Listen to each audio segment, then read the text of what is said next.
पूरा यदुवंश नष्ट हो चुका था। कृष्ण की द्वारका नगरी भी समुद्र में समा गई, लेकिन एक अंतिम वंशज जीवित बच गया। आखिर कौन था वह?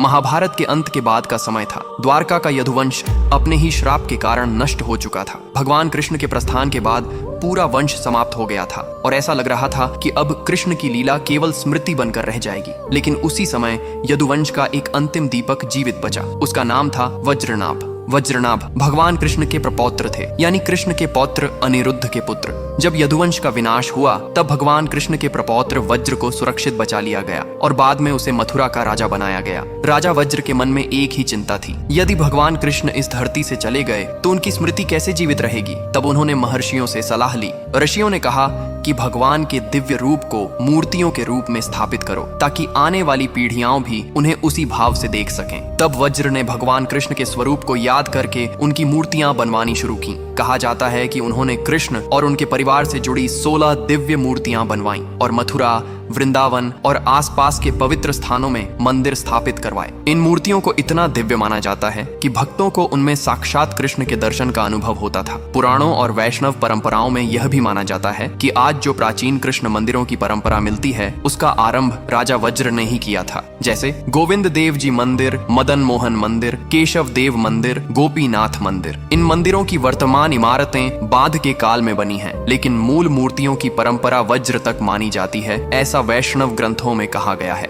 जय श्री कृष्णा।